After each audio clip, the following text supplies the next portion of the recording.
What would you do if your own father traded you away like property? In the village of Umuoma, Chiamaka's father looked her in the eyes and said, "Take my daughter instead of money." The poor man who took her had holes in his shoes and dirt on his hands, but a secret that would shock all of Nigeria. By tonight, you'll see how one cruel act led to a huge surprise that no one saw coming. In the small, dusty village of Umuoma, where red sand covered every path and hunger was in many homes, lived a young girl named Chiamaka. She was only 22, but her eyes showed the pain of 100 lifetimes. Since her mother Amara died 5 years ago, Chiamaka had known no peace. Her father, Mr. Ikenna, had changed. Once a kind farmer, now a mean drunk. And worse, he married a cruel woman named Mrs. Follow-me, who hated Chiamaka with all her heart. They made her cook, get firewood, clean the yard, work in the fields from dawn till dark, and sleep with no food. Everyone in the village felt sorry for her, but no one dared to speak up. Nobody wanted to face Mr. Ikenna's anger. Then came Adebayo, a young man from the city. His clothes were old, his shoes had holes, but his eyes were smart. He had been working on Mr. Ikenna's farm for 3 months, clearing bushes, planting crops, carrying heavy loads from morning till night. But after all the work, Mr. Ikenna refused to pay him. "Next week, come tomorrow, I'll pay you when I sell something," he kept saying. But nothing ever came. One hot afternoon, Adebayo came to the house, tired and angry.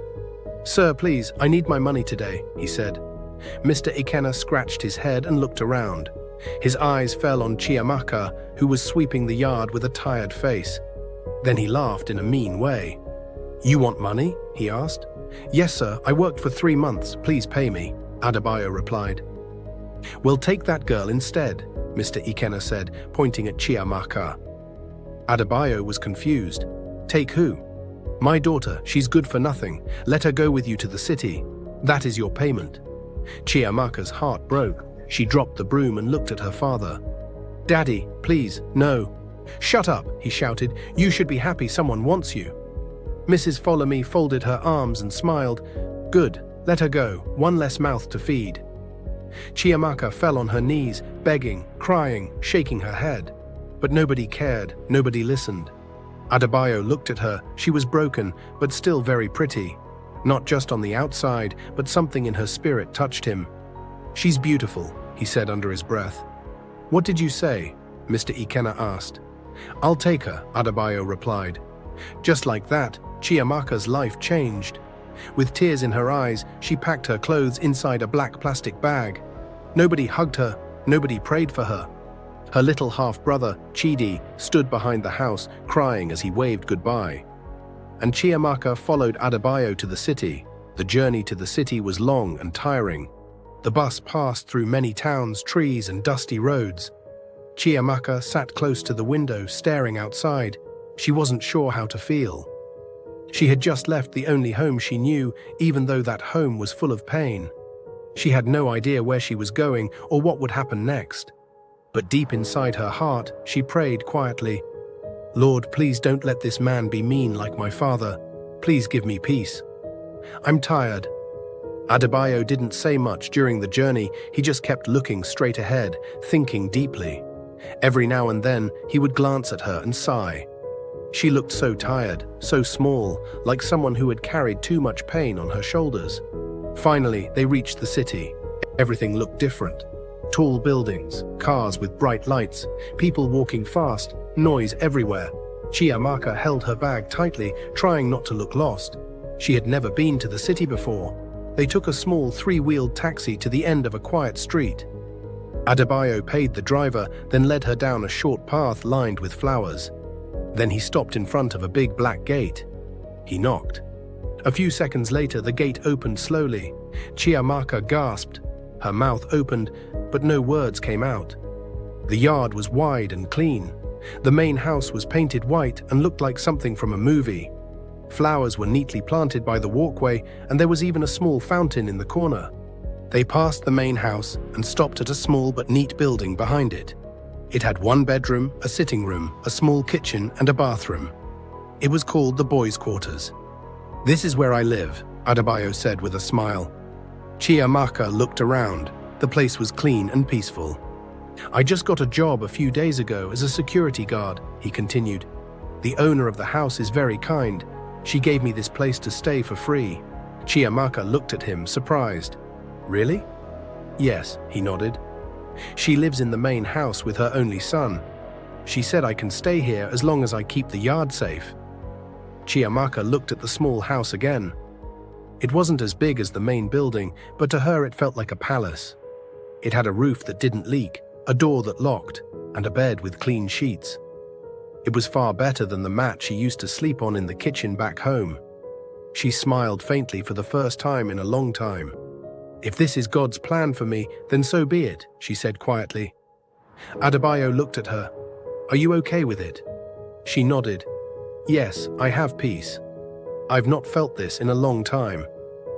2 days after they arrived in the city, Chiamaka woke up to the smell of something nice coming from the small kitchen. She opened her eyes slowly and looked around the room. The morning sun was gently shining through the window. It felt peaceful. She sat up and stretched her arms. For the first time in years, she had slept well. No shouting, no beatings, no fear. Just calm. She stepped into the kitchen and there was Adebayo, turning something in a frying pan. Good morning, she said quietly. He turned with a smile. Morning, Chiamaka. I made breakfast. Hope you slept well, she nodded. Yes, like a baby.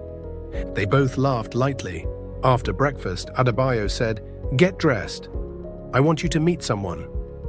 Who? Chiamaka asked curiously. You'll see. Just wear something simple and nice. She went back into the room and wore a soft dress Adebayo had bought for her. She brushed her hair and came out, her heart beating fast.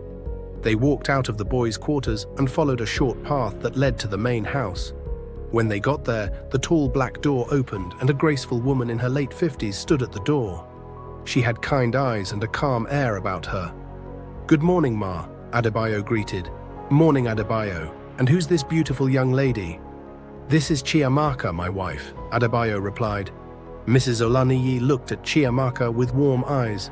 So this is the wife you spoke about. She's lovely. Come inside, my dear. Chiamaka stepped in carefully, her eyes wide. The living room was neat and shining. Everything looked costly. Mrs. Olaniyi held her hand gently. You're welcome, Chiamaka. I like you already. You have a sweet spirit. I'm happy Adebayo brought you here. Chiamaka smiled shyly. Thank you, Ma. You can call me Mrs. Olaniyi. Feel free, okay? This house is big enough for peace. If you need anything, let me know. Okay, Ma, Chiamaka replied. After a short chat, they returned to the boys' quarters. That evening, after cleaning the small kitchen and straightening the room, Chiamaka sat on the edge of the bed thinking. Adebayo was seated on the floor, fixing a loose handle on the wardrobe. Adebayo, she called gently. Yes? Can I tell you something? He looked up at her. Of course. She sighed, playing with her fingers. When my father said I should follow you to the city, I felt worthless. I felt like I was thrown away, like I didn't matter to anyone. Adebayo stood up slowly, his eyes on her. I thought maybe you would be worse than him. Maybe when we get here, you would start shouting at me, hitting me, or treating me like a slave. Her voice broke a little and tears filled her eyes. But you didn't. You gave me peace. You gave me space. You respected me. You even cooked for me. She wiped her face with the back of her hand. I want to tell you thank you.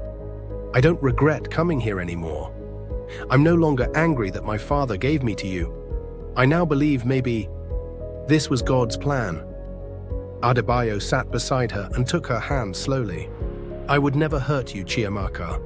That's not the kind of man I want to be. He paused. Do you know something? He added. I liked you a long time ago.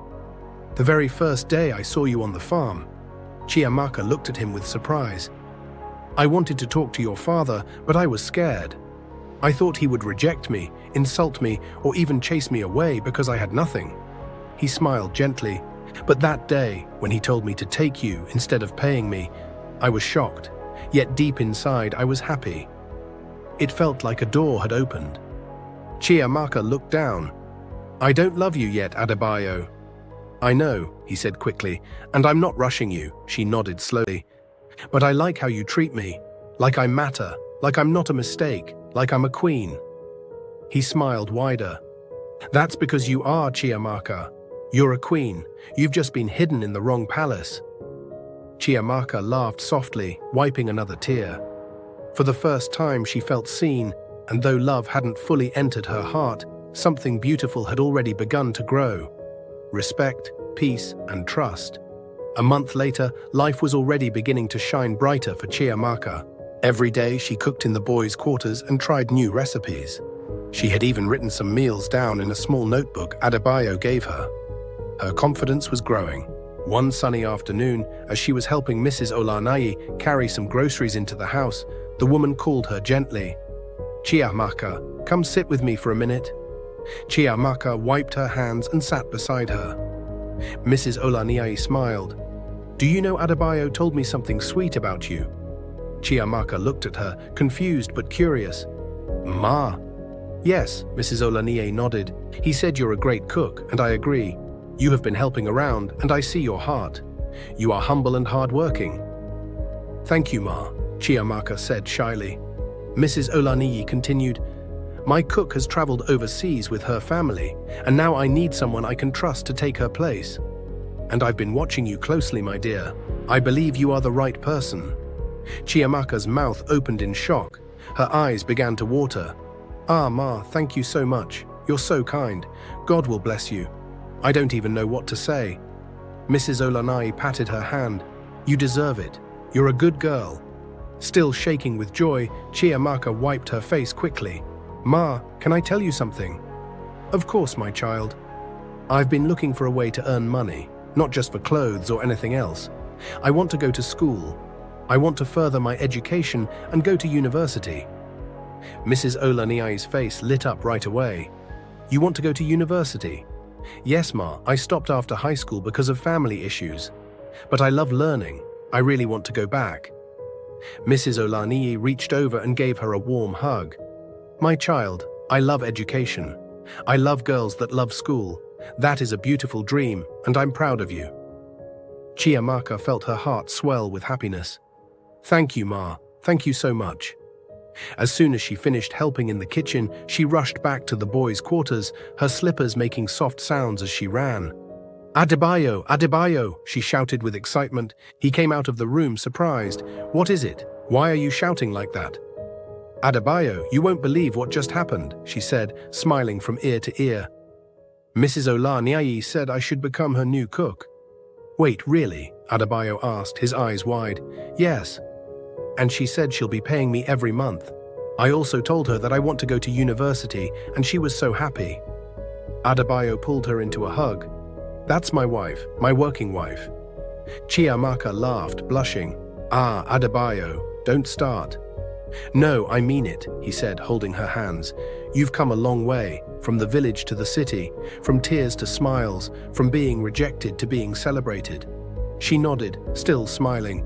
It feels like a dream. And the best part is, the dream is just starting, Adebayo added. That night after dinner, Chiamaka and Adebayo lay side by side on the bed, facing the ceiling. The day had been long but beautiful. Chiamaka couldn't sleep. So many thoughts were running through her mind. After a long silence, she turned slowly and looked at Adebayo. Adebayo, she called gently. Yes, he replied, still looking up. Can I ask you something? Anything, he said, turning to face her.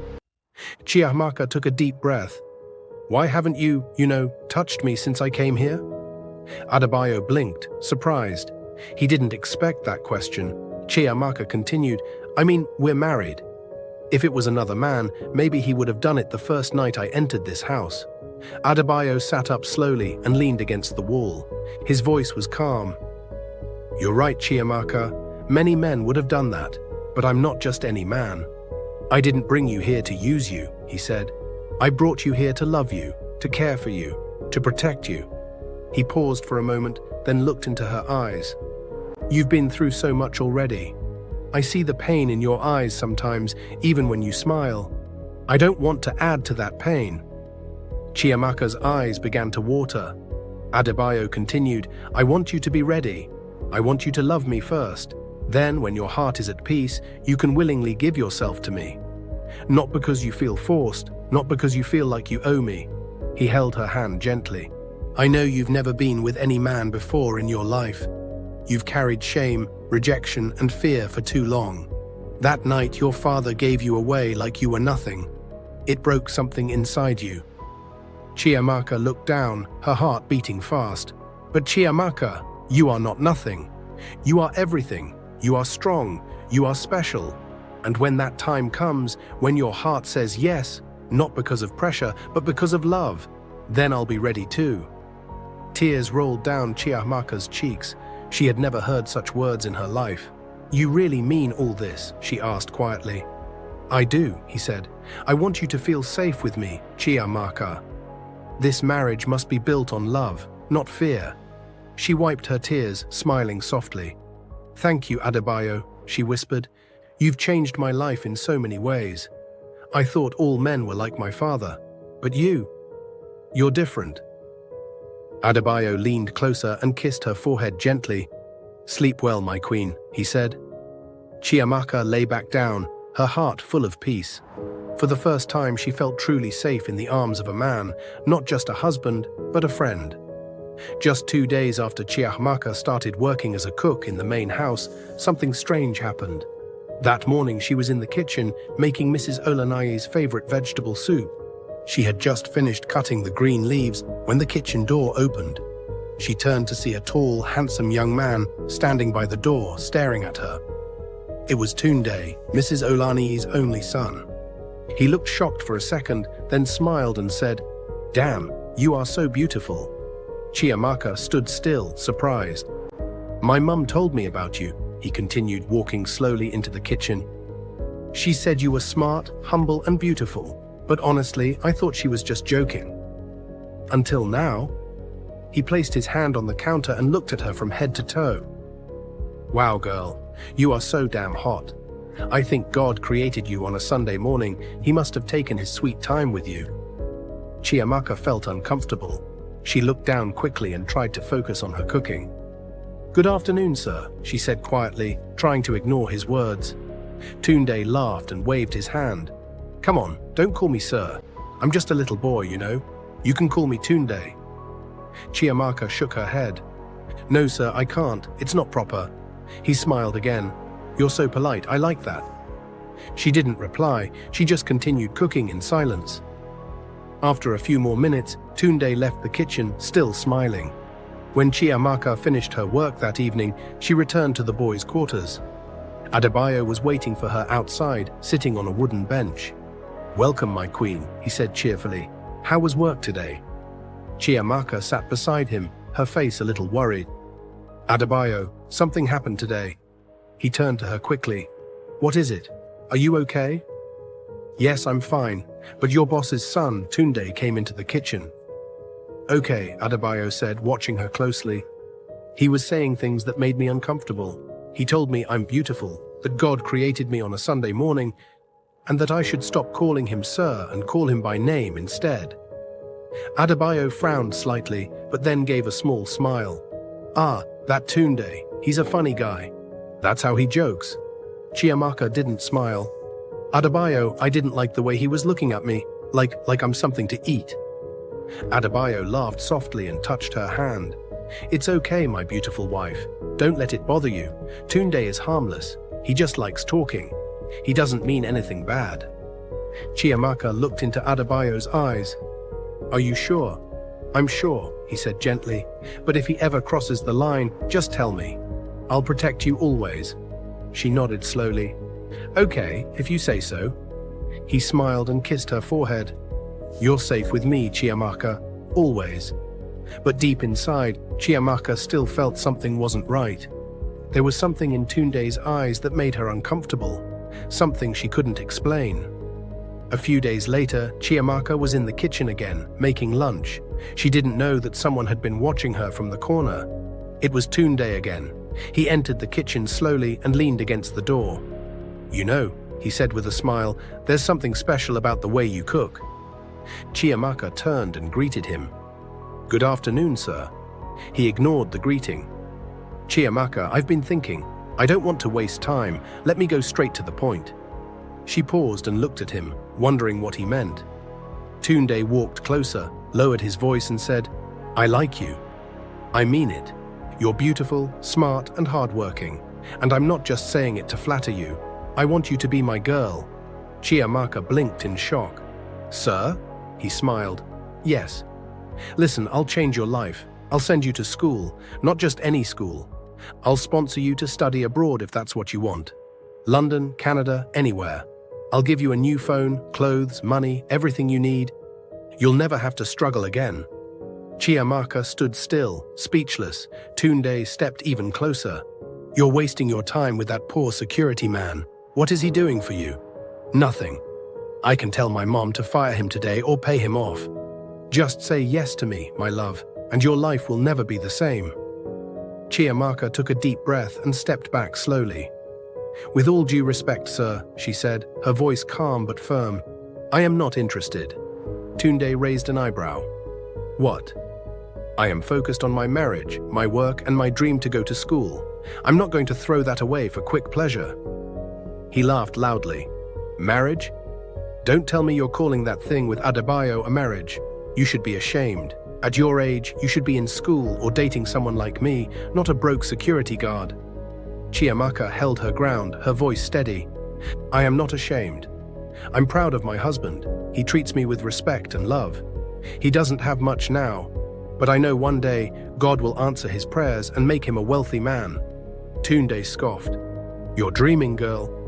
"I'd rather dream with a man who loves me than live a fake life with someone who only wants to use me," she replied boldly. He shook his head and laughed. "You'll regret this." "No, sir," she said. "If standing by the man who stood by me is a mistake, then I'll gladly make it over and over again." Tunde stared at her for a moment, then turned and walked out of the kitchen, clearly not happy. Later that evening, Chiamaka returned to the boys' quarters. Adebayo noticed her silence. "My queen, you're quiet today. Are you okay?" he asked. She looked at him, tears building in her eyes. Tunde came to me again. This time he made big promises. School abroad, money, clothes, a new life, but only if I agree to be his girl.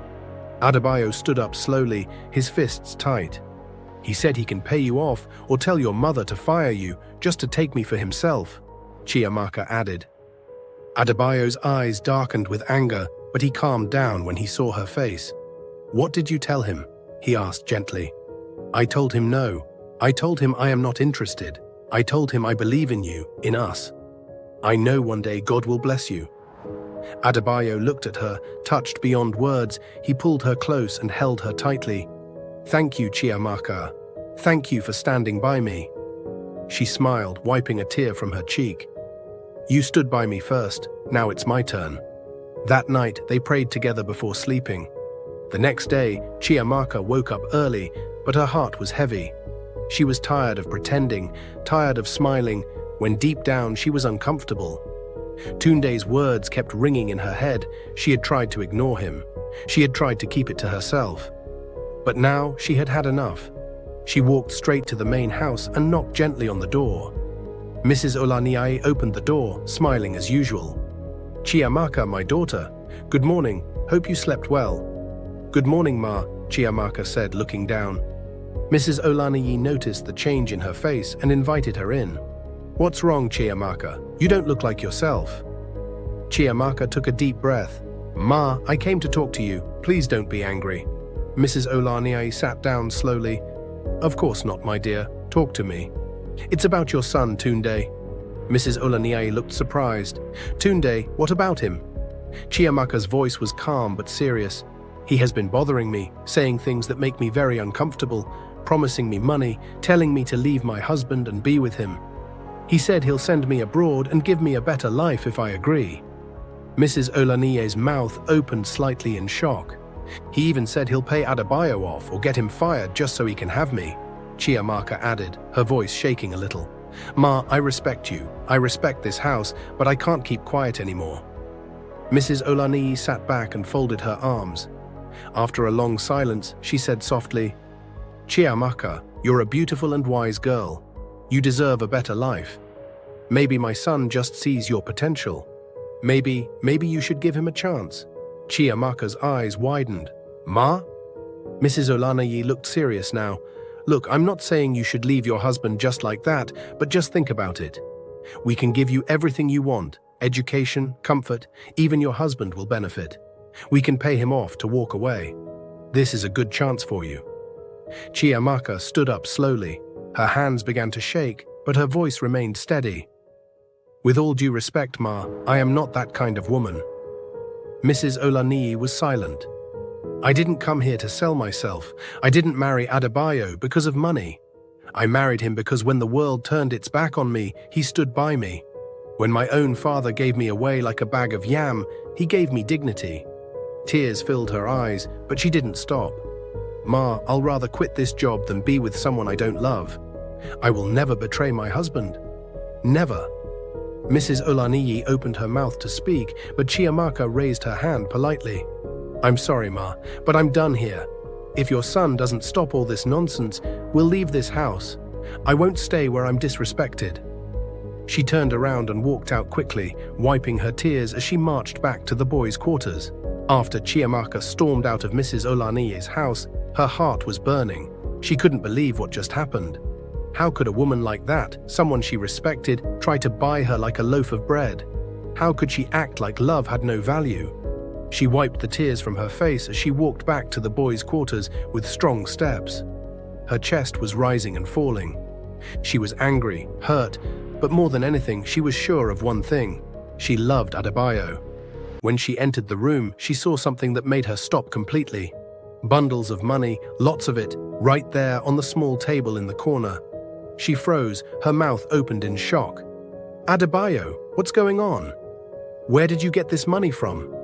Adebayo stood up slowly from the bed, calm and quiet. He looked at her with soft eyes. My love, he said gently, come and sit down. Chiamaka walked over and sat, her eyes still on the money. Talk to me, Adebayo. What is all this? He smiled. This money? I've been saving it for a long time, little by little. I plan to use it to start my business. That's been my dream since I came to this city. But today, when I saw the kind of woman you are, when I saw how you defended me, rejected wealth and chose love, I told myself you deserve better. Chiamaka was still confused. But what has this got to do with me? He pointed at the money again. I want you to use this money for your education. I know how much you want to go to university. You've talked about it every time. It's your dream, so take it. Go to school, I'll be fine. Chiamaka was speechless. She looked at the money, then at him. No, she said softly, shaking her head.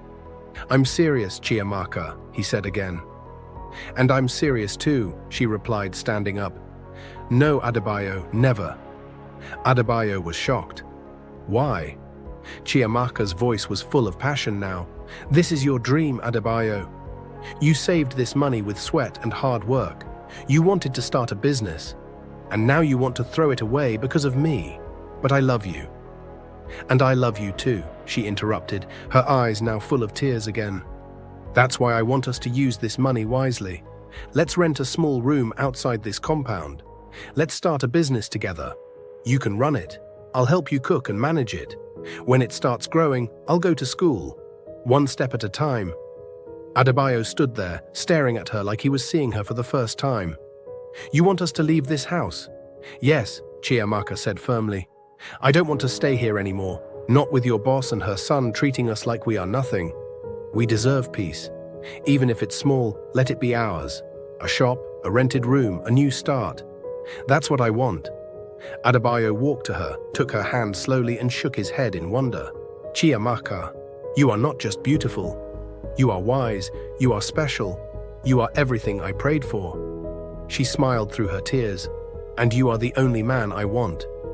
He pulled her close, his eyes now watery too. Thank you for standing by me. I will always stand by you, she whispered. Then came the kiss. A kiss full of real love, not because of money, not because of pressure, but because of trust, because of unity. Because of two people who had nothing but had each other. That night, they lay in each other's arms. They didn't talk much, just silence, peace, and soft laughter. And as the moonlight shined through the window, Chiamaka whispered, Our better days are coming. And Adebayo answered, "Yes, my queen. Step by step, we will get there together." The next day, Adebayo was not home. Chiamaka had woken up early, swept the room and cleaned everywhere. But her heart was still heavy from the talk she had with Mrs. Olanayi the day before. She kept thinking about everything. Tunde's behavior, Mrs. Olanayi's offer, and her bold decision to walk away. Just when she sat down to rest, there was a knock on the door. She opened the door and was shocked to see Mrs. Olanayi and Tunde standing outside. Chiamaka was quiet. "Good morning, my daughter," Mrs. Olanayi said gently. "Please, Chiamaka, we came to say sorry," Tunde added with a serious face. Chiamaka stepped back and let them in. Mrs. Olanayi sat down, looked at Chiamaka with kind eyes and said, "We are so sorry for everything, for what my son said, for what I said too. We were wrong." Tunde lowered his head. "I was foolish. I let pride and bad behavior blind me, but I see it clearly now. Adebayo is lucky. You're a real wife." Mrs. Olanayi nodded. "Yes, he's very lucky to have someone like you. You are special, Chiamaka, rare. Women like you are not easy to find." Chiamaka's eyes softened. She sat quietly listening. "We called you our wife yesterday," Mrs. Olanayi continued with a soft smile, "and we meant it. You are our wife." Chiamaka gave a small smile. "Thank you, Ma. I'm not angry anymore. I forgive you." Mrs. Olanayi smiled even more. Then she said something strange. "You are my son's wife." Chiamaka frowned a little. "Your son?" Mrs. Olanayi smiled. "Don't worry, my dear. You will understand soon." After a few more minutes, they stood up, hugged her and left. Chiamaka stood by the door, confused. What do they mean? Later that evening, Adebayo returned home. He looked tired but happy. She turned sharply. "Where did you go since morning? I've been waiting for you." "My love," he said softly, "there's something I need to tell you." Chiamaka folded her arms. "What now?" Adebayo held her hands and looked straight into her eyes. "Chiamaka, I'm sorry." She raised her eyebrow. "Sorry for what?" He took a deep breath. "For lying to you." Chiamaka's face changed. "Lying? About what?" He sat down and said gently, "Tunde is not just the landlady's son, he is my younger brother, and Mrs. Olanayi, she's not my boss, she is my mother." Chiamaka gasped. "What? Adebayo, you mean all this while?" He nodded. "Yes. I'm truly sorry, Chiamaka. I didn't plan to lie for long, I just needed to know if someone could love me for me, not for my money or my background." He looked down, guilt covering his face. "I've been hurt too many times. Women used to pretend to love me, but they were only after my wealth. They left when I refused to keep spoiling them." Chiamaka sat down, still shocked. "You went too far, Adebayo. You shouldn't have done that," she said quietly. "I know, my love. You have every right to be angry. Please forgive me." There was silence for a while, then Chiamaka smiled, teasing him. "Okay, fine. I forgive you, but you owe me." He laughed. "What do I owe you?" "You owe me a car and a mansion for lying to me." Adebayo threw his head back, laughing. "That's nothing, my queen. Consider it done." Chiamaka laughed too and jumped into his arms. "I love you so much, Adebayo," she whispered. "And I love you even more, Doctor." "Chiamaka to be," he replied, hugging her tightly. They kissed deeply, full of love and relief. The truth was out, no more hiding, no more pretending. The news spread fast. Adebayo, the poor security man, was actually a billionaire.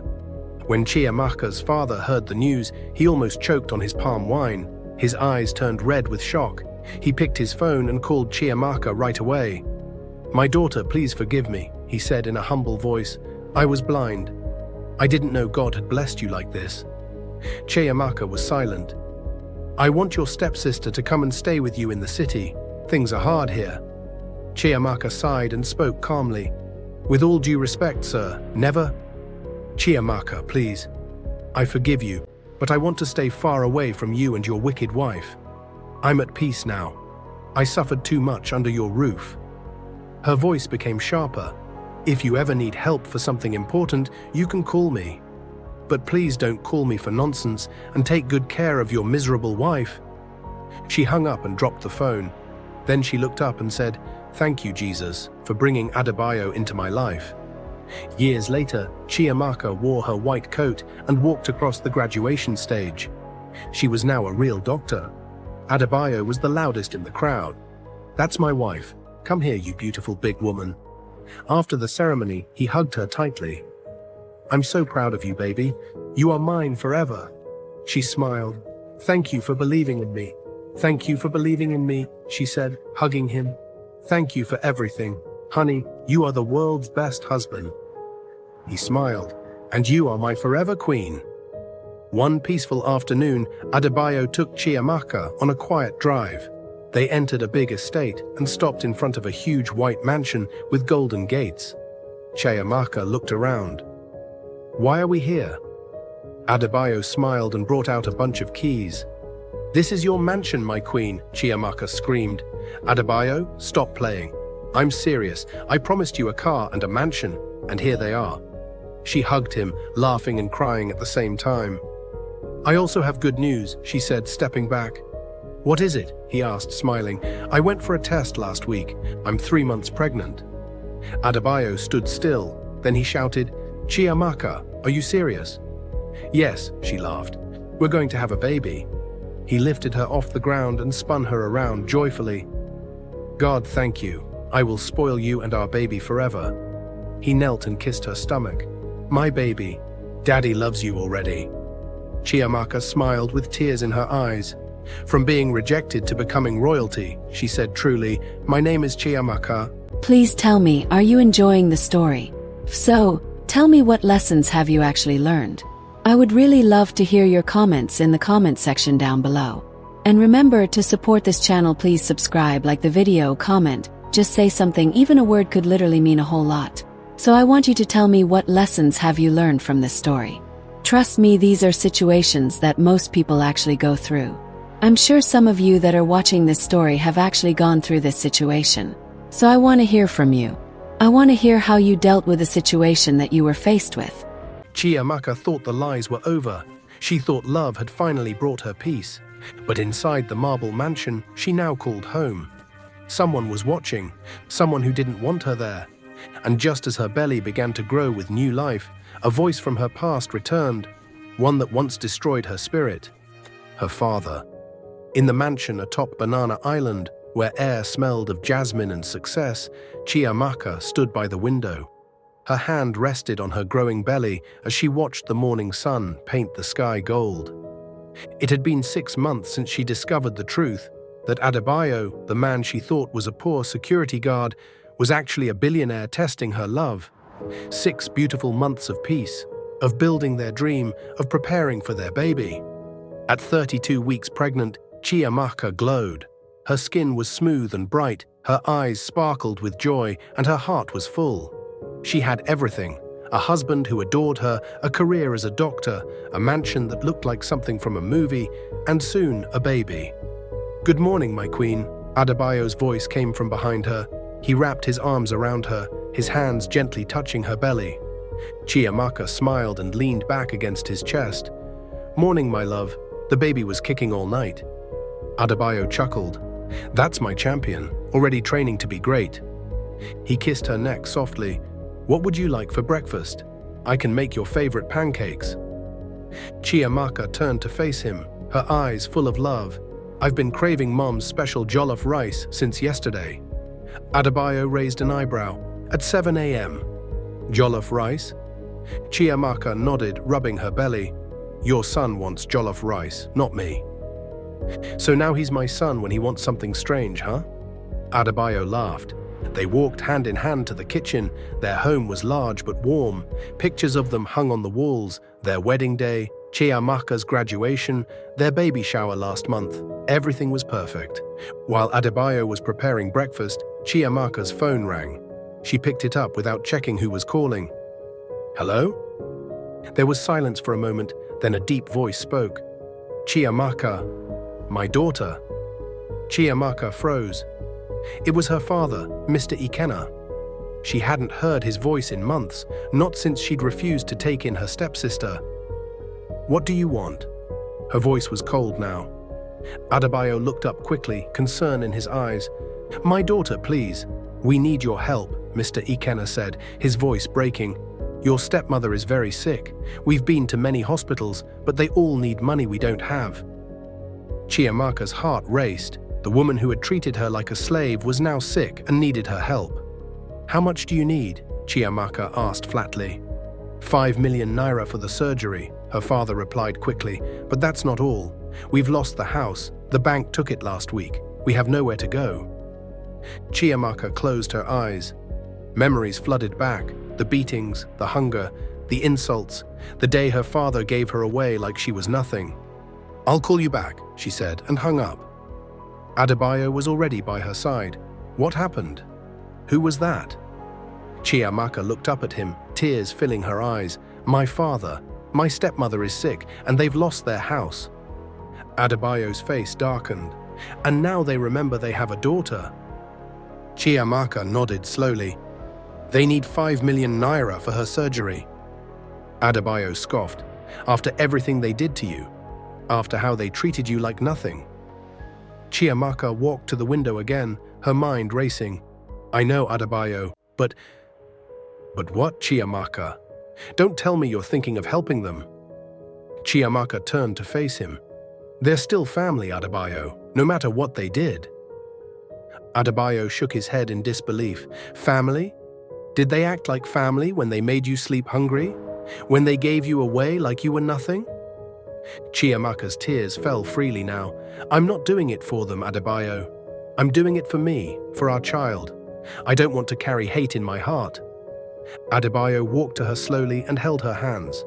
"Chiamaka, listen to me. Your heart is too pure. These people will take advantage of you again." "Then what should I do?" Chiamaka asked. "Let her die? Let them suffer on the streets?" Adebayo sighed. "I'm afraid they'll hurt you again." Chiamaka touched his face gently. "You can't hurt someone who's no longer broken, my love." That evening, after much discussion, Chiamaka and Adebayo decided to help, but with rules. They would pay for Mrs. Folomi's surgery, but wouldn't just hand over money. They'd pay the hospital directly. As for the housing problem, Adebayo suggested they could stay temporarily in one of his smaller properties until they found their feet again. Chiamaka made the call to her father. "We'll help with the medical bills. My husband will transfer the money directly to the hospital. Send the details." "Thank you, my daughter. God will bless you. And about the house?" Chiamaka cut him off. "We have a small apartment in Victoria Island. You can stay there for 3 months while you sort yourselves out." 3 months? Her father sounded disappointed. "But that's not enough time to—" "It's what we're offering," Chiamaka said firmly. "Take it or leave it." The following week, Mrs. Folomi's surgery was scheduled. Chiamaka, despite being heavily pregnant, insisted on going to the hospital. She wanted to see for herself. When they arrived at the hospital, Chiamaka's heart pounded. It had been years since she'd seen her stepmother, the woman who had made her childhood a living hell. Mrs. Folomi lay in the hospital bed, looking much older and smaller than Chiamaka remembered. Her once scary face now looked weak and tired. When Mrs. Folomi saw Chiamaka enter the room, her eyes widened. She tried to sit up but was too weak. "Chiamaka," she whispered, her voice barely audible. Chiamaka stood by the bed, her hand protectively on her belly. Adebayo stayed close behind her, watching carefully. "You came," Mrs. Folomi said, tears forming in her eyes. Chiamaka nodded. "Yes, I came." Mrs. Folomi looked at Chiamaka's pregnant belly, then back at her face. "You look beautiful, like a queen." Chiamaka didn't smile. "The doctors say the surgery will be tomorrow. We've paid for everything." Mrs. Folomi's tears fell now. "Why? After everything I did to you? Why would you help me?" Chiamaka's face remained calm. "Because I'm not like you." Those 5 words hung in the air like thunder. Mrs. Folomi closed her eyes, letting more tears fall. "I'm sorry," she whispered. "I was wicked to you." Chiamaka hadn't expected an apology. It caught her off guard. "Why?" Chiamaka asked, the question she'd carried for years finally coming out. "Why did you hate me so much?" Mrs. Folomi opened her eyes slowly. "Because you reminded me of your mother. Your father loved her so much. He never looked at me the way he looked at her. Chiamaka's chest tightened. So you punished me for that? Mrs. Follomy shook her head weakly. I was wrong, so wrong. Just then the door opened and Chiamaka's father walked in with Chidi, Chiamaka's half-brother, who was now a teenager. Mr. Ikenna froze when he saw Chiamaka. She looked different from the last time he'd seen her, confident, glowing, successful. Chiamaka, he said, his voice shaking. Chiamaka looked at him without emotion. This man who had given her away stood before her now, hat in hand, needing her help. The surgery is tomorrow, Chiamaka said. After that you can move into the apartment. The address and keys are with my assistant outside. Thank you, Mr. Ikenna said, looking down. We are grateful. Chiamaka turned to leave, but Chidi called out, Sister Chiamaka. Chiamaka stopped and looked at the boy. Chidi had been just a child when she left, the only one who had waved goodbye as she walked away with Adebayo. You remember me? Chidi asked, his eyes hopeful. Chiamaka's face softened. Of course, Chidi. Chidi looked at her belly and smiled. I'm going to be an uncle. Despite everything, Chiamaka smiled at the boy's innocence. Yes, you are. As they left the hospital, Adebayo was quiet. In the car, he finally spoke. Are you okay? Chiamaka nodded. Yes, strange, but I feel lighter. Adebayo took her hand. They didn't deserve your kindness. Chiamaka looked out the window. Maybe not. But this isn't about what they deserve. It's about who I choose to be. The surgery was successful, and as promised, Chiamaka's family moved into the apartment in Victoria Island. Chiamaka made it clear this was temporary help, not an invitation back into her life. 3 weeks later, Chiamaka was reviewing some patient files in her home office when the security guard called. Madam, your father is at the gate. He says it's urgent. Chiamaka sighed. She hadn't expected to see him so soon. Let him in. Mr. Ikenna sat nervously in the grand living room. When Chiamaka entered, he stood up quickly. My daughter, thank you for seeing me. Chiamaka sat down across from him. What's so urgent? Mr. Ikenna cleared his throat. It's about Chidi. He's been offered admission to a good secondary school, but the fees… Chiamaka's face hardened. So you've come for more money. Not just that, he said quickly. Chidi has been asking about you. He wants to know his sister. Chiamaka was surprised. Chidi wants to know me? Mr. Ikenna nodded. He's different, Chiamaka. Not like me, not like his mother. He has a good heart. Chiamaka thought for a moment. Chidi was innocent in all this. He hadn't chosen his parents. Bring him here on Saturday, she said finally. We can talk then about his school. When Mr. Ikenna left, Adebayo found Chiamaka in their bedroom, sitting quietly on the edge of the bed. What did he want? Adebayo asked, sitting beside her. Money for Chidi's school fees. And apparently, Chidi wants to know me. Adebayo frowned. Chiamaka, they're using the boy to get to you. Chiamaka shook her head. Maybe. But I remember Chidi. He was always kind, even as a small child. He was the only one who cried when I left. Adebayo took her hand. Just be careful, my love. I don't want you getting hurt. Chiamaka squeezed his hand. I know. But I also believe in second chances. Saturday came, and Chidi arrived alone. At 15, he was tall and slender, with kind eyes that reminded Chiamaka of her own mother. They sat in the garden, surrounded by flowers and the sound of the fountain. This place is beautiful, Chidi said, looking around in awe. Chiamaka smiled. Thank you. There was an awkward silence, then Chidi spoke. I've missed you, sister. I used to ask about you all the time, but no one would tell me anything. Chiamaka was surprised. You did? Chidi nodded. You were always nice to me, even when everyone was mean to you. You used to sneak food to me when Mum wasn't looking. Chiamaka's eyes watered at the memory. She had tried to protect the little boy whenever she could. I'm sorry I couldn't do more, she said softly. Chidi shook his head. You did enough. You showed me kindness when no one else did. They talked for hours about Chidi's school, his dreams of becoming an engineer, his life in the village before they lost their home. "Father has changed," Chidi said suddenly, "after you left, after he saw what you've become. He drinks less now, he regrets what he did." Chiamaka didn't respond. It was hard to believe her father had changed after all these years. "And Mom," Chidi continued, "the sickness humbled her. She cries sometimes when she thinks no one is watching." Chiamaka looked at the young boy, so observant, so honest. "Chidi, would you like to visit more often?" she asked finally. Chidi's face lit up. "Really? I can come back?" Chiamaka nodded. "Yes, and about your school fees, I'll take care of them."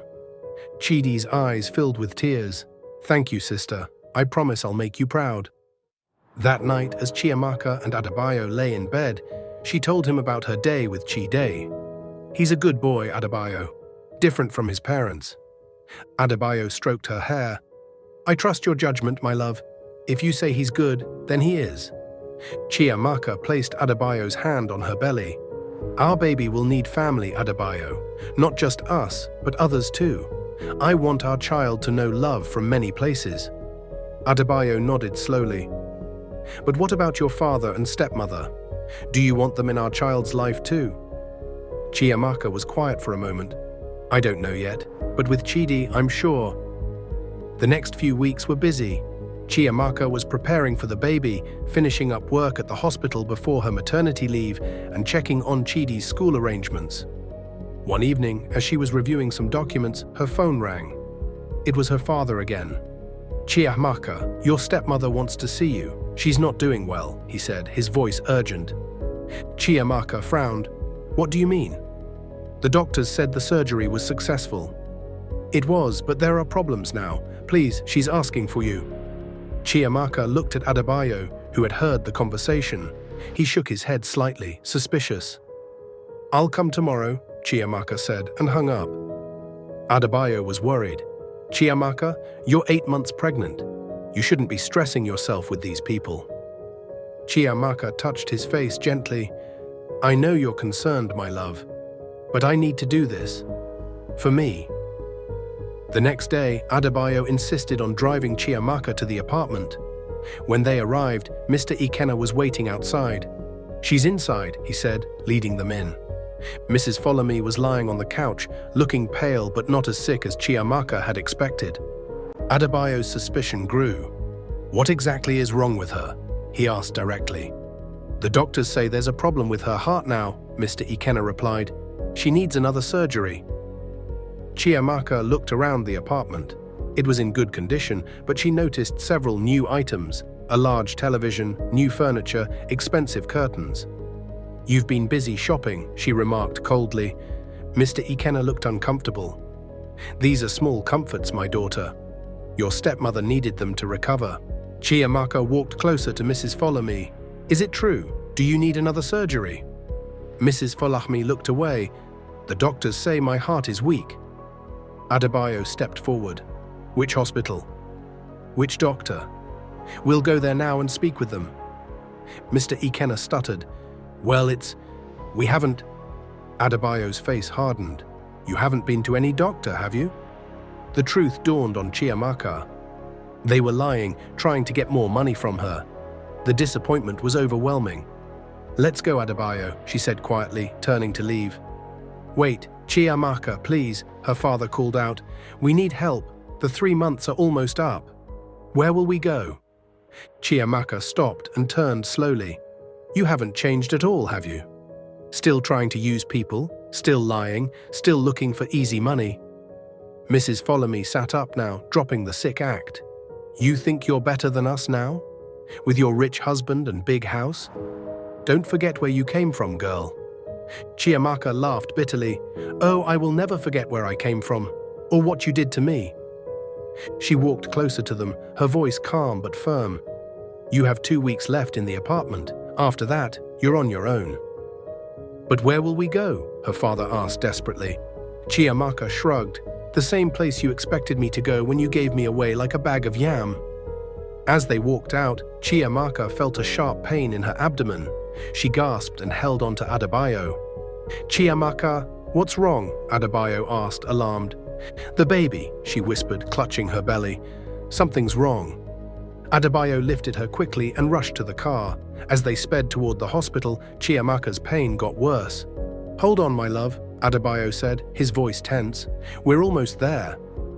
At the hospital, doctors rushed Chiamaka into the emergency room. She was having contractions. The baby was coming early. "It's the stress," the doctor told Adebayo. "We need to perform an emergency C-section." Adebayo paced outside the operating room, praying harder than he'd ever prayed before. "God, please protect them both. They're my world." After what felt like forever, the doctor came out. "Congratulations, Mr. Adebayo. You have a healthy baby boy." Adebayo's eyes filled with tears. "And my wife?" The doctor smiled. "She's fine. Tired, but fine." Adebayo rushed to Chiamaka's side. She looked exhausted but beautiful, holding their tiny son in her arms. "Look what we made," she whispered, tears streaming down her face. Adebayo touched the baby's small hand, overwhelmed with emotion. "He's perfect, just like his mother." They named him Kwame Jr., after Chiamaka's grandfather, a strong name for a fighter who had come into the world earlier than expected. The next few days were a blur of joy and exhaustion. Chiamaka and baby Kwame Jr. were doing well, and Adebayo never left their side. On the third day, as Chiamaka was feeding Kwame Jr., there was a knock on the hospital room door. It was Chidi. "Sister Chiamaka," he said softly, his eyes wide at the sight of the baby. "I heard what happened." Chiamaka smiled. "Come meet your nephew, Chidi." Chidi approached cautiously, a small gift in his hands. "I bought this with my own money," he said proudly, placing a tiny teddy bear beside Chiamaka. "It's beautiful, Chidi. Thank you." Chidi looked around nervously. "Father and mother don't know I'm here, but I wanted to see you and the baby." Chiamaka's heart warmed. "You're always welcome in our home, Chidi." "Always." Adebayo, who had been watching from the corner, stepped forward. "Chidi, would you like to hold Kwame Jr.?" Chidi's face lit up. "Can I?" Adebayo carefully placed the baby in Chidi's arms, showing him how to support the head. Chidi looked down at the tiny face in awe. "Hello, Kwame Jr. I'm your uncle, Chidi." Chiamaka watched them, a new resolve forming in her heart. She would keep Chidi close, protect him, give him opportunities. As for her father and stepmother, she would help them from a distance, pay for a small place for them to live, ensure they had food and basic necessities. But she would maintain firm boundaries.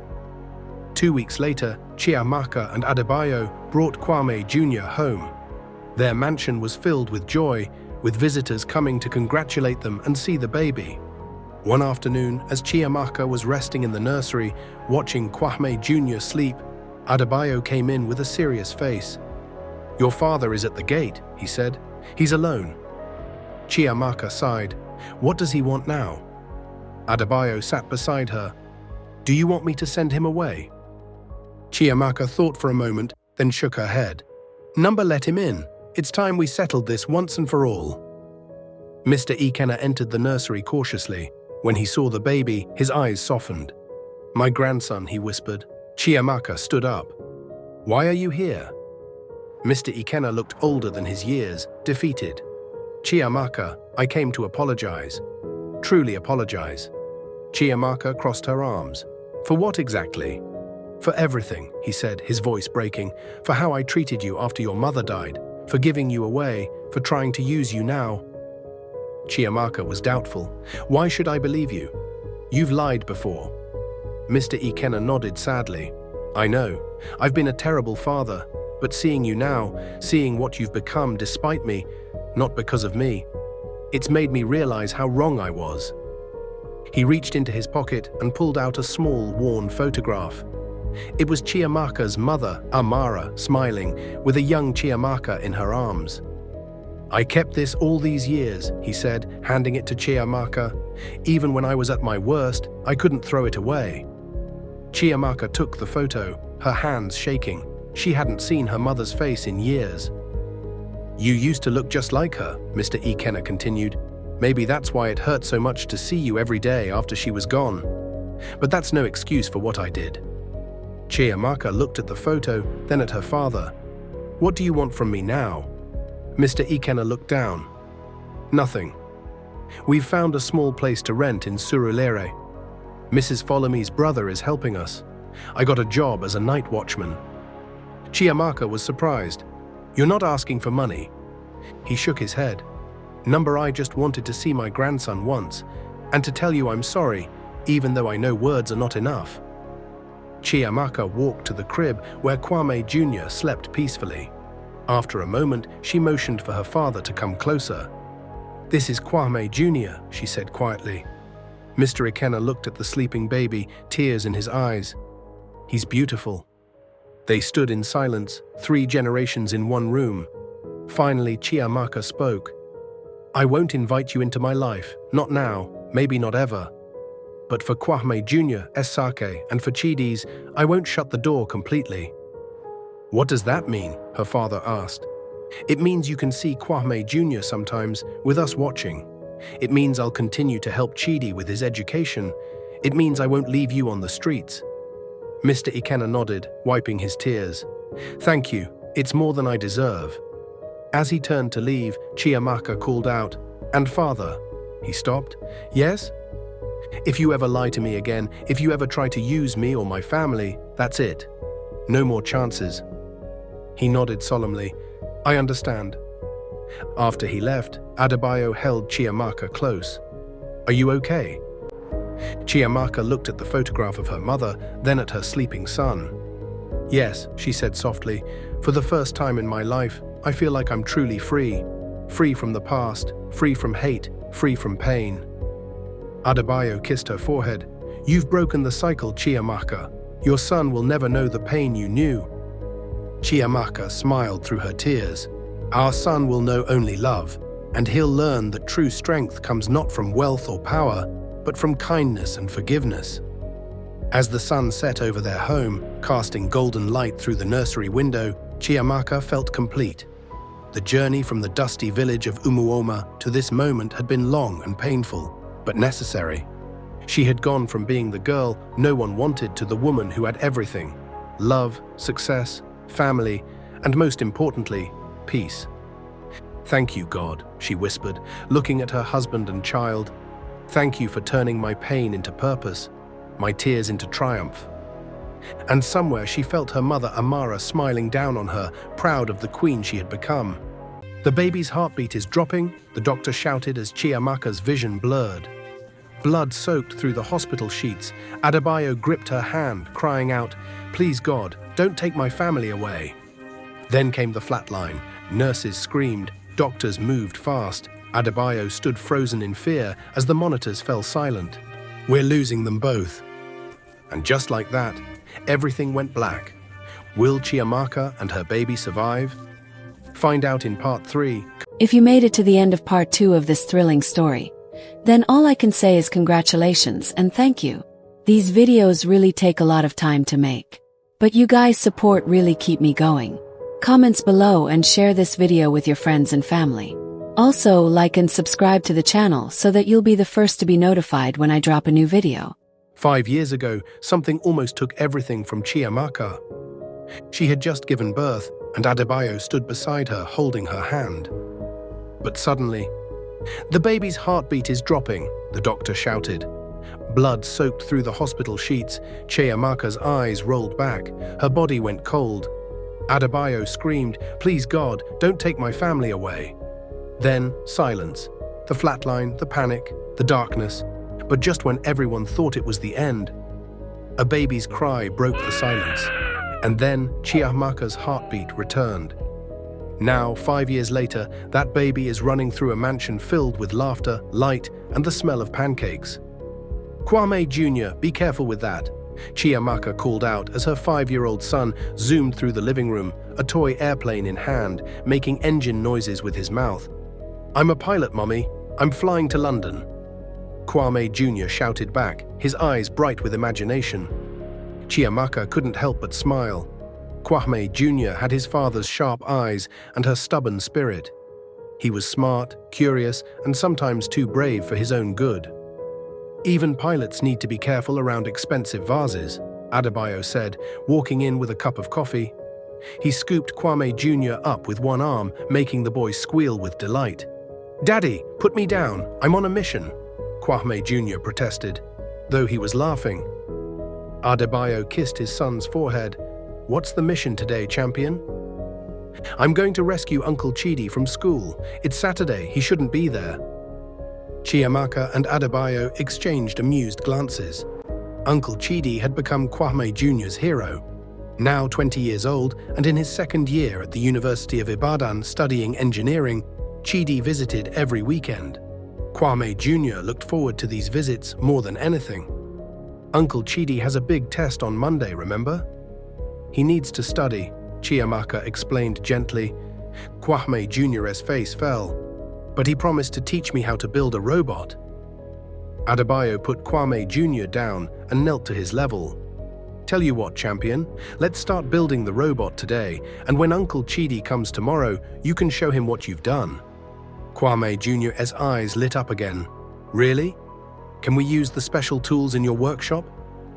"Of course," Adebayo replied, "but first, breakfast." As Adebayo led Kwame Jr. to the kitchen, Chiamaka's phone rang. It was Chidi. "Good morning, Sister Chiamaka." Chidi's voice sounded tired but happy. "Chidi, you sound exhausted. Have you been studying all night again?" Chiamaka asked, concern in her voice. Chidi chuckled. "Yes, these engineering calculations are hard, but I'm calling because I have good news." "What is it?" Chiamaka asked, smiling already. "I got the internship, the one at Adebayo's company in the engineering department." Chiamaka's heart swelled with pride. Chidi had applied for the internship on his own, refusing to let Adebayo pull any strings. He wanted to earn it himself. "Chidi, that's wonderful. I'm so proud of you." "Thank you, sister, for everything. I wouldn't be here without you and Adebayo." Chiamaka's eyes watered a little. "You earned this, Chidi. Your hard work, your dedication." "Kwame Jr. will be disappointed I'm not coming tomorrow," Chidi said, his voice soft. "The internship orientation is tomorrow. He'll understand. He's already telling everyone his Uncle Chidi is going to be the greatest engineer in Nigeria."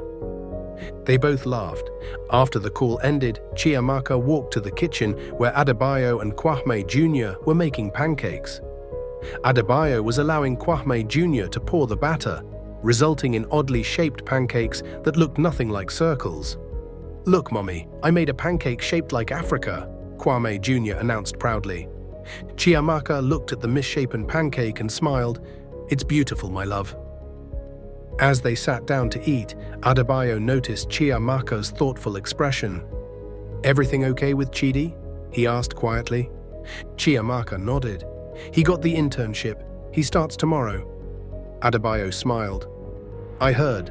The department head called me yesterday, said Chidi was the most impressive applicant they've had in years." Chiamaka touched Adebayo's hand.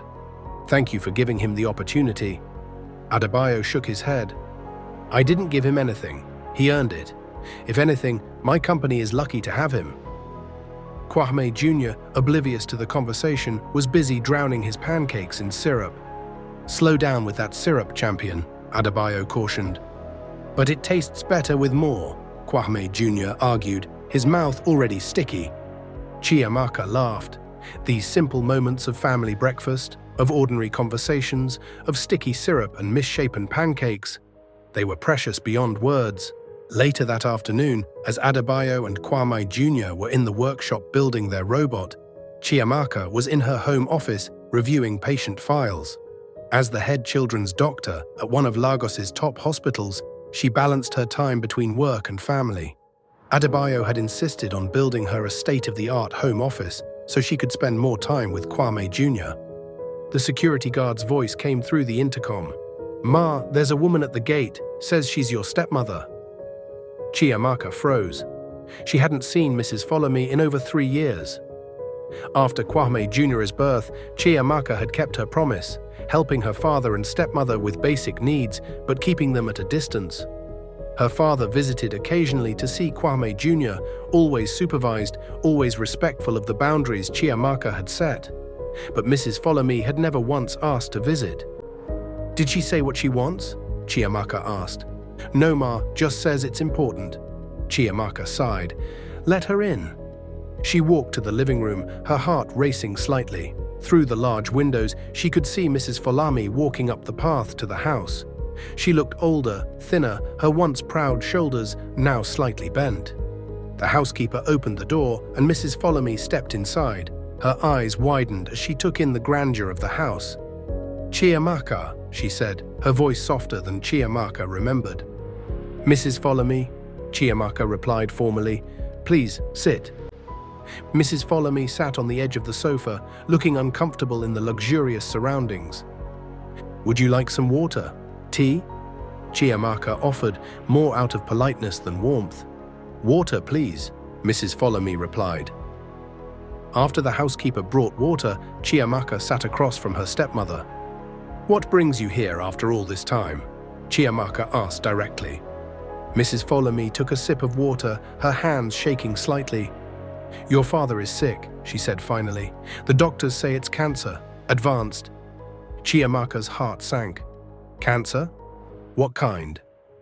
Liver cancer. They've given him 3 months. Chiamaka's medical mind immediately started thinking of treatment options, chances of survival, possibilities. Has he started treatment? Chemotherapy.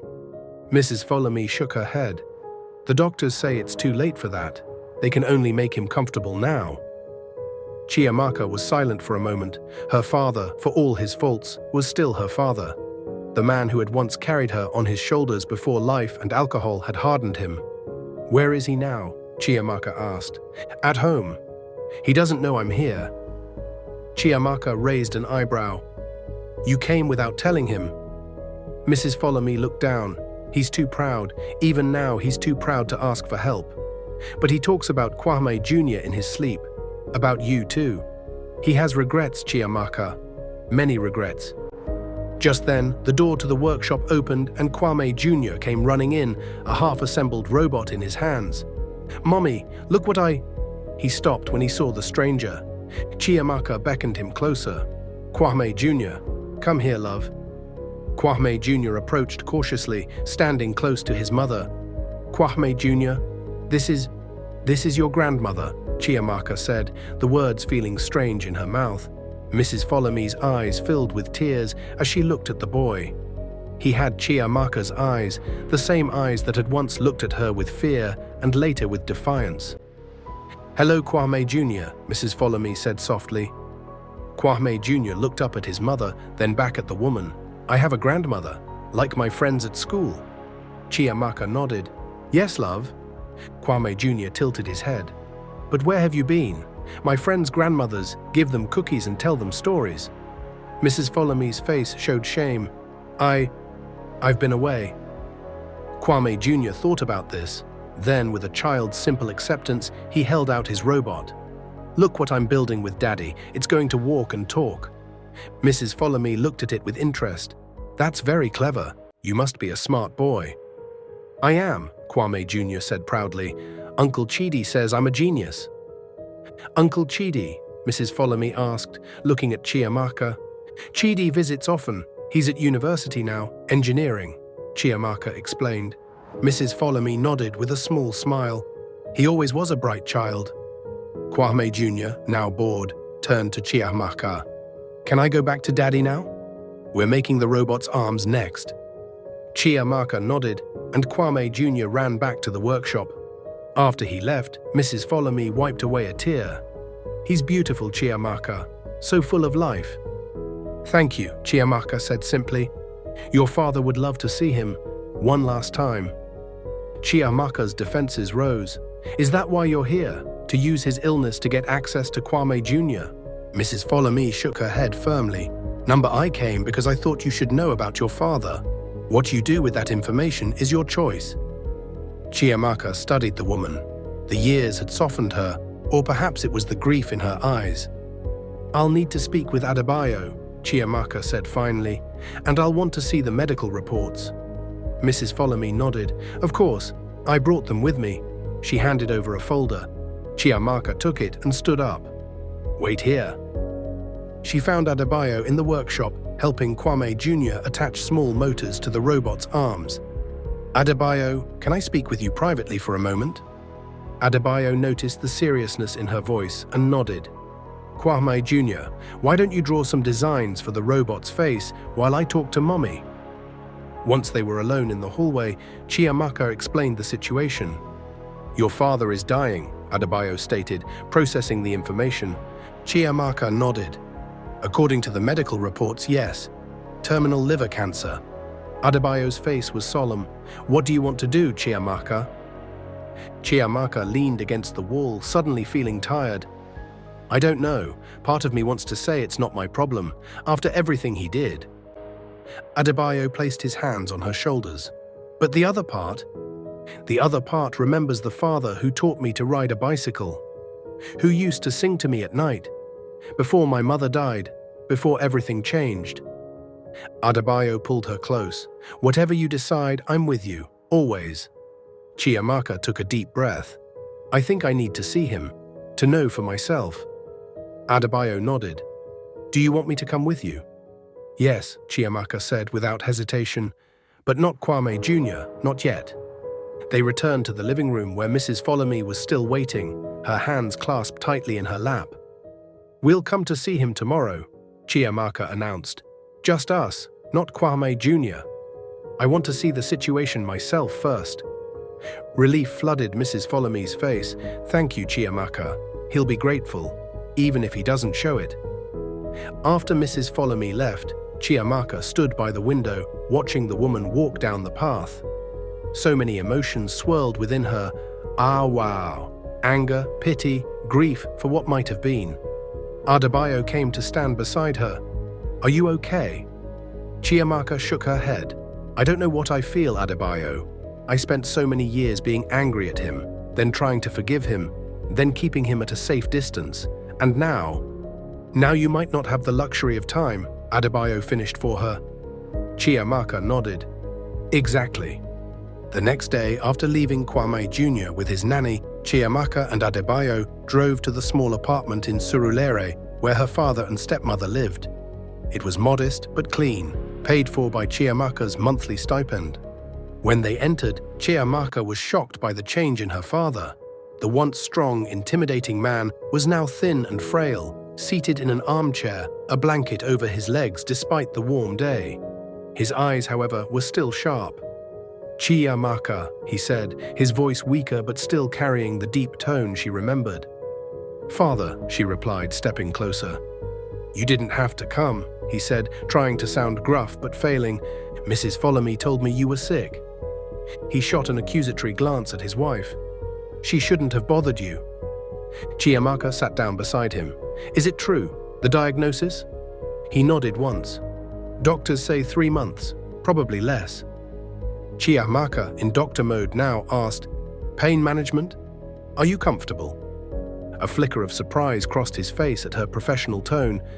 "Good days and bad. Today is manageable." Adebayo hung back, giving them space, but Mr. Ikenna acknowledged him with a nod.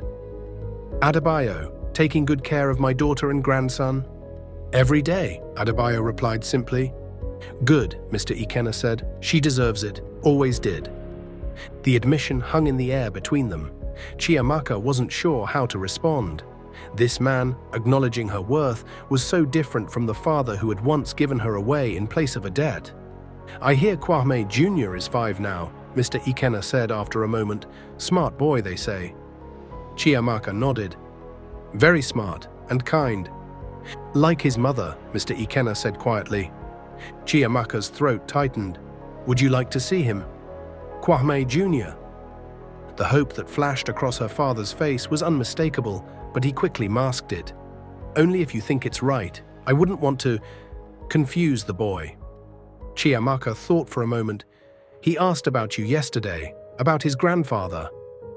"What did you tell him?" "The truth, that you live far away, but that you're his grandfather." Mr. Ikenna closed his eyes briefly. "Thank you for that, at least." They talked for a while longer, about Chidi's success at university, about Chiamaka's work at the hospital, about Kwame Jr.'s latest adventures. It was the most normal conversation Chiamaka had ever had with her father. As they were preparing to leave, Mr. Ikenna called Chiamaka back. "Chiamaka," he said, his voice suddenly urgent, "I know it's too late for many things. Too late for me to be the father you deserved. But is it too late for me to see my grandson, just once?" The vulnerability in his question caught Chiamaka off guard. This was not the proud, angry man who had dominated her childhood. This was a man facing his mortality, reaching for a chance at some small redemption. Chiamaka looked at Adebayo, who gave a slight nod of support. "I'll bring him next week," Chiamaka said, "but there are conditions." "Anything," her father replied quickly. "He doesn't know about our past, about how you treated me. I want to keep it that way. To him, you're just his grandfather who's been living far away." Mr. Ikenna nodded. "I understand. And the visit will be short, just an hour. If it goes well, we can come again." "Thank you, Chiamaka," he said, his voice thick with emotion. "Thank you." On the drive home, Chiamaka was quiet, processing the visit. "What are you thinking?" Adebayo asked gently. "I'm thinking about forgiveness," Chiamaka replied, "about how complicated it is." Adebayo reached for her hand. "You're doing the right thing, Chiamaka. Not for him, but for yourself, and for Kwame Jr." Chiamaka squeezed his hand. "I hope so." The following week, Chiamaka and Adebayo brought Kwame Jr. to meet his grandfather.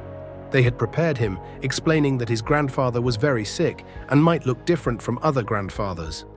Kwame Jr., with the resilience of children, took it in stride.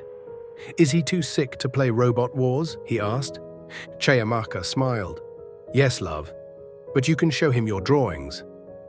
When they arrived, Kwame Jr. was initially shy, hiding behind Adebayo's legs. But Mr. Ikenna, despite his weakness, knew exactly how to draw the boy out. "I hear you're building a robot," he said to Kwame Jr. "When I was young, we had to make our own toys too." Kwame Jr.'s interest was piqued. "You made toys?" Mr. Ikenna nodded. "Wooden cars, slingshots. Once I even made a small boat that floated on the river Ogun near our house." Kwame Jr. moved closer. "Can you teach me to make a boat?" "I'm a bit too tired for that now," Mr. Ikenna said honestly, "but I can tell you how." For the next hour, Kwame Jr. sat beside his grandfather, listening to stories of childhood adventures, of toys made from scratch, of a different Nigeria from long ago. Chiamaka watched in amazement as her father transformed before her eyes, his pain seemingly forgotten as he engaged with his grandson. As promised, they kept the visit short, but as they were leaving, Kwame Jr. surprised everyone by giving his grandfather a tight hug. "I'll come back to hear more stories," he promised. Mr. Ikenna's eyes were wet as he nodded. "I'd like that very much." Over the next few weeks, they visited regularly. Each time, Mr. Ikenna seemed weaker, but his spirit was stronger. He and Kwame Jr. developed their own special bond, built on stories and the simple, unquestioning acceptance that children offer. During one visit, while Kwame Jr. was showing his grandfather a new drawing, Mrs. Follow-Me pulled Chiamaka aside. "I need to tell you something," she said quietly. Chiamaka tensed, prepared for some new problem. "I was wrong about you, Chiamaka," Mrs. Follow-Me said, her voice trembling slightly. "All those years ago, I was wrong. You were never the problem. The problem was my own bitterness." Chiamaka was stunned by the admission. "Seeing you now, the doctor, the mother, the wife, I realize what a remarkable woman you are, despite us, not because of us." Chiamaka didn't know how to respond. The apology was decades late, but it was sincere. "Thank you for allowing us in Kwame Jr.'s life," Mrs. Follow-Me continued. "It has given your father peace I never thought he'd find." Chiamaka nodded, still processing the moment. "It's for Kwame Jr. too. He deserves to know his family, all of it." A week later, in the middle of the night, Chiamaka's phone rang. It was Mrs. Follow-Me. "He's asking for you," she said simply. "The doctors say it's time." Chiamaka and Adebayo rushed to the hospital. Chidi met them there, his face drawn with worry. "He's been asking for all of us," Chidi explained, "even me." They entered the hospital room together. Mr. Ikenna lay in the bed, oxygen tubes in his nose, his breathing labored. but his eyes lit up when he saw them. "My family," he whispered, "all together." Chiamaka moved to his side, taking his hand. As a doctor, she recognized the signs. The end was near. "Where's Kwame Jr.?" Mr. Ikenna asked. "At home, sleeping," Chiamaka replied gently. "It's the middle of the night." Mr. Ikenna nodded in understanding. Tell him his grandfather loves him. Tell him to keep building things. The world needs builders." "I will," Chiamaka promised, tears forming in her eyes. Mr. Ikenna looked at Chidi next. "You boy, you're going to be something great. I've always known it." Chidi nodded, unable to speak through his emotion. Finally, Mr. Ikenna turned to Chiamaka. "My daughter, my beautiful, strong daughter, can you ever forgive a foolish old man?" Chiamaka's tears fell freely now. "I forgave you a long time ago, father." It wasn't entirely true, but in that moment it became true. The weight of years of anger and pain seemed to lift from Chiamaka's shoulders. "Your mother would be proud," Mr. Ikenna whispered. "So proud of you." Those were his last words. As the dawn broke over Lagos, Mr. Ikenna took his final breath, surrounded by the family he had once broken, now somehow mended. The funeral was simple but dignified. Adebayo had insisted on handling all arrangements, ensuring Mr. Ikenna was buried with respect. Kwame Jr., too young to fully understand death, placed a drawing of a boat on his grandfather's casket. "So he can sail to heaven," he explained when Chiamaka asked. In the weeks that followed, Chiamaka found herself reflecting on the journey she had taken, from the dusty village of Umuoma to the mansion on Banana Island, from the abused daughter to the successful doctor, from the broken girl to the complete woman. One evening, as she watched Adebayo teaching Kwame Jr. how to ride a bicycle in their spacious garden, Chiamaka felt a deep sense of peace wash over her. The cycle of pain had been broken. Her son would never know the fear and rejection she had experienced. He would grow up surrounded by love, by opportunity, by the freedom to become whoever he wanted to be. Mrs. Follomi had moved into a small house nearby, purchased by Chiamaka. To everyone's surprise, she had become a doting grandmother to Kwame Jr., bringing him homemade cookies and telling him stories of village life. Time and grief had softened the once hard woman, and Chiamaka had found it in her heart to allow this new relationship to develop.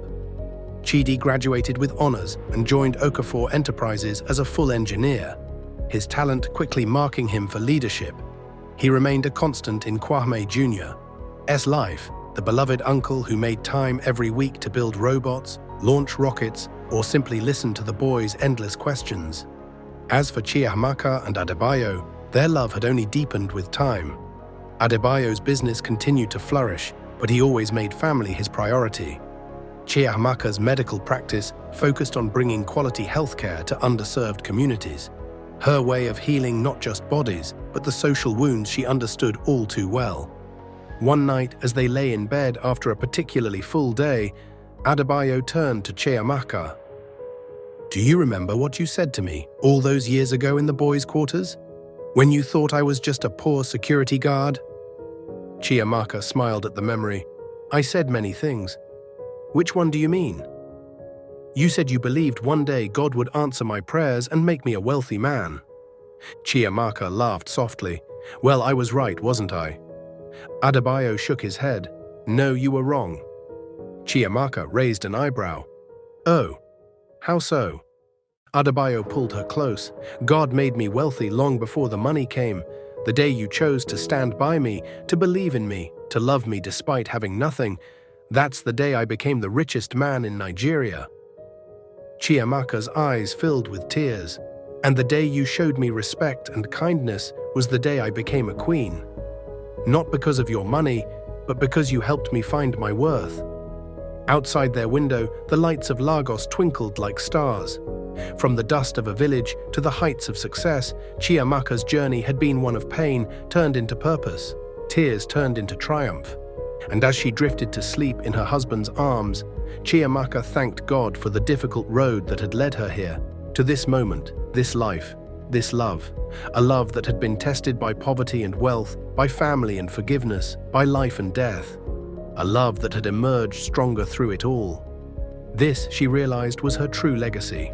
Not the mansion, not the career, not even the family name, but the proof that a heart once broken could be made whole again, that a spirit once crushed could rise to amazing heights, that a girl once rejected could become a woman of immeasurable value. And that, dear viewers, is the greatest wealth of all. With her father's last breath, the cycle of pain that had haunted Chiamaka's family for generations was finally broken. As she held her son in one arm and her husband's hand in the other, she realized money hadn't saved her, our love had. And that's the truth they don't teach you in villages or mansions. Sometimes the richest people aren't those with billions in the bank, but those with the courage to forgive when forgiveness seems impossible. This concludes Chiamaka's journey, but your comments will determine whose story we tell next week. The most requested family drama will be featured, so tell us now. Whose Nigerian story should we explore next? What did you learn from Chiamaka's journey of forgiveness? Has there been a time when you had to forgive someone who deeply hurt you? Share your thoughts in the comments below. Don't forget to like, subscribe, and hit the notification bell to never miss our uploads. We'll be back next week with another inspiring folktale.